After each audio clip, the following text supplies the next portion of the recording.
Hey, everybody, welcome back to another episode of Black Tea, the podcast that is all about Black women in advertising. I'm your host, Michelle Lawrence, and I'm here today with Ariel Sims. Hi, Ariel. Hi, how are you? Good to be here. Great. I'm so glad you're here. Please tell people what it is that you do and where you're based. Yeah, absolutely. So, hi, I'm Ariel Sims.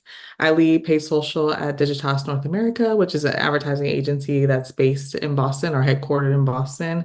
And I am based in the lovely, sunny Los Angeles. So, SVP, that means you have been doing this for a while. I'm curious, how did you find advertising? Yeah, like to say advertising found me. I started I had an internship in college doing social media. So I studied broadcast journalism with a minor in marketing. And so my dream was to be a sports reporter. Like my family is big into sports, I'm big into sports. And so that was the goal. And then you know how you need like an internship or something like that. And so our career counselor was like, you're always on the computer or you're always just like looking up things. Yeah, We have someone who does an internship doing social media at a news station. Like you should try it. And it's funny how like these moments where people just say something kind of offhand to you, kind of yeah, just like set the tone for like what your career will be. It's right. crazy. And then when I left school, I was like a waitress or something like that. And then it just kind of fell into it. Like I got an SEO job, and then that turned into a community management role, then that turned into paid social. And then here we are now. Wow. What do you think are, because you're saying advertising kind of found you and, right place, right time, people kind of Yeah. wanting to deal with social and asking you to deal with social is a big part of it, but also doesn't necessarily get you to, senior vice president level. So I'm curious what do you think are the qualities that you possess that were like the biggest contributors to your career success? Yeah, I love that. I would say number one, attention to detail. Mm, I'm very process driven. I'm very into like, I want to know it all. I want to know like the most minuscule point that you can think of, the mhm. minuscule details, just in case I need that to make a decision going forward. And Yeah. so for me, it's attention to detail, it's listening. It's like some of the feedback I've gotten in my career is like, she doesn't talk as loud or she doesn't talk as much. And it's more so just like, I don't have anything to say because I'm spending my time listening and then being able to just like leverage that to make decisions in the future. Yeah. I would also say just like communication and networking is key too. I've made a lot of great relationships and met a lot of great people through the years. And so that's also helped get my foot in the door, like in tech or even in the agency side. So really just having advocates who know me and know my work and can go in rooms and say like, yes, like she knows what she's doing. She's a great addition to your staff, etc. Yeah, that's huge. Listening is I feel like it's underrated, but I think when you think about social, I mean, social listening is, you attach those two words, so it makes sense that that would be a strength for you. I feel like sometimes people ex when they're looking for folks to work in the social space, I think people sometimes look for folks that have a really active, really maybe loud or vocal social presence, which may or may not be necessary. And do you find that like you're super active in social, you have a lot to say, or is it more, again, like sort of that more of a, I'm in the room and I'm observing how folks are using it, but I'm not necessarily the loudest voice in that room? Where would you say you fall on that spectrum? I would say like closer to just like observant. I Hmm. think I used to post a lot more like years ago, but as I've gotten more senior in social, I feel like the more senior I get, the less I post. Yeah. And I don't know if that's just like a time thing, but I feel like I lean more into just like consumer insights and consumer trends. And so not using my personal bias to determine like how the industry is moving. Mm. But I would say, yeah, just like more on the observant side. I don't know. I never feel like I know what to post. Like I just feel like what I do, it's like I'm on calls Yeah. all day. Yeah. Then I'm just like watching TV. Then Mhm. maybe I go out for a lunch with friends. But then I'm like, I'm so encompassed in and I'm on my phone all day as well. So I think like once it's like my time, I just try and like distance myself from it. Yeah. Yeah. That makes a lot of sense. I'm the same way. I think I don't like to say it's weird to I feel like social media and being really vocal on social media requires you to feel a certain amount of like gravity behind your just normal thoughts. You know what I mean? Yeah. Like I have a lot of Yeah. normal thoughts And I feel like I just don't feel like, oh, everybody needs to know about this thought.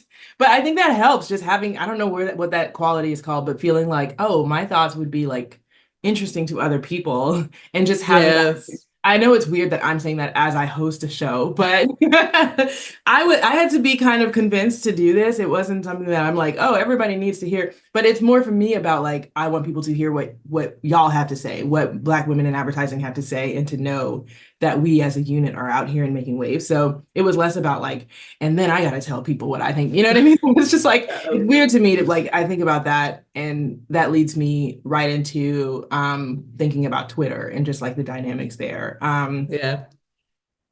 There's been a lot of changes with it, and are we ready to throw Twitter in the trash yet? Or like, why not? Why early? Where are you at on that? It's been tumultuous, and I'm just wondering when can we collectively move on, and or why can't we collectively move on?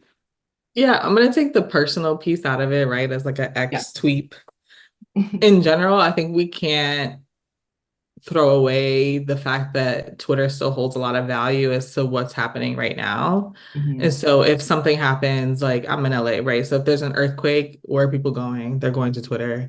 If something happens, like we even saw it with like Joe Biden dropping out of the race, right? It's like everybody runs to Twitter when we're talking about what's happening right now. So they still have a lot of value in that. What happens in the next few years, I have no clue. Like I can't call it. I think that there's also this just complacency of like we're so used to using this platform and have been using it since like what 2009 or something like that, 8 9, some even earlier than that. And so where you're used to being on a certain platform or going to a certain space for so long, to then move away from that is Right. going to be difficult, and especially if you feel like you're not getting the same like value or information, or just like, are people all on threads? You could argue that, right? They have high usage numbers, but there's still people who probably feel closest to a platform that they've been using a ton. Yeah. And they don't function the same way exactly, right? In terms of algorithmically and what type of content you're seeing. And I'm wondering if, because I feel like there's been also someone who works at a social agency, I feel like Yeah. there's also been a lot of just like tossing of the waves in terms of how Twitter functions. Like, what is like this week, the algorithm is doing this, and now it's like we're prioritizing links that go off the site, and now it's about like this. So I feel like there's like it's moving target central, and especially in the world of paid, how do you help clients navigate that? Where do you start? For one, it's just communicating the value proposition of each platform. It's no, it feels a bit different now in the social space where it's like the platforms are not trying to mirror each other as much. Like obviously they will take features or just like partnerships here and there, but there is this differentiation of I go to Instagram for one thing, I go to TikTok for another thing, I go to Reddit for another thing. And it's less of that like I can do a story everywhere, which may be true, but it's just like people go to different platforms for different experiences. And so it's about telling our clients, hey, okay, if you want to be on Reddit, here's the things that you need to know about the platform. Here's the things that you need to know about the audience. If you want to be on X, here's the things that you need to know again. And then here's like the pros and cons of each. And so really that's my role, is just like knowing everything about every platform, Oh, and that's also about users. Yeah, exactly. Super easy. And about like how users behave on each platform, and then communicating that back to our clients and then making informed decisions from there. hmm. Okay, not really light work. All right. So, in your experience then, in to kind of taking that journey, I'm there's nuances between, the best way to move organically on each platform versus the best way to make use of your money in terms of paid. So I'm wondering to you, like, what brands are getting it right with paid social? Who do you feel like is like, okay, what you're doing is working, makes a lot of sense, or you're doing a good job of sort of like setting the way for other brands and what they ought to be doing? Yeah, that's interesting because with paid, I don't get to see everything, right? Because of just like the different audience strategies. So I can go off of organic slash like what I know from our businesses. Okay. And so one, I'll big up just like one of our clients, Sephora, obviously, who does an incredible job at building community. Mhm. They don't shy away from D&I initiatives. They don't shy away from having those tough conversations or just like showcasing that beauty looks different in different communities, but it's not better or worse. It's not good or bad. I know Crocs, again, another one of our clients who does an incredible job at just like, again, that building community. Right now in social, it's all about that like relationship with you and your consumer. Yeah. And we tend to see those clients do the best in that. Whatever it is that's like, oh, when I think about like something that I'm just like so glad that I did, I'm going to be proud of that for the rest of my days. Like, what is that thing? I would say when I went to London, I lived in London for a year and a half. Yeah. I went through work. So my old agency that I worked at, they were able to send me out there to work on a streaming client. And just like being comfortable, being uncomfortable, Hmm. and just like going to a place where my family wasn't there. I had to I had a couple friends who lived in Europe and I gained a ton of friends while I was there, but it was really just me. And so Mhm. taking that step and knowing that it's going to be tough, like that was just like a conversation that I had about myself a lot before I went and when I was there. Like, this is not going to be easy. There's going to be days where it's going to be really hard and you just have to push through it because it's going to get better. Like, not to get all like therapists like mantra on you, but it was really the what I live pushed a me to do it. obviously. We are pro mantra here. Did anything happen that like caused you to surprise yourself in terms of your ability to sort of adapt to that environment? I think it was just like saying yes, like you want to do that. Like I ended up moving into a house with three or four other girls that I had never met before, didn't know at all. Mhm. And they had been living together for years. And I was just like, and like knew each other from college and everything. And I was just like this new American girl who just like popped up.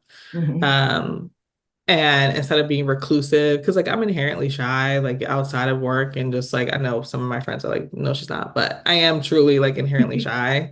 Yeah. And so having to go there and being like, okay, now I'm in this house with four other girls, and they're like, so did you go to prom? And just like all these questions that you don't think about.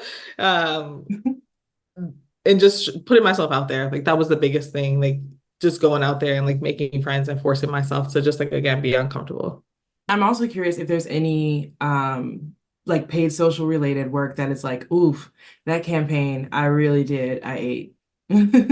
Oh, I love that.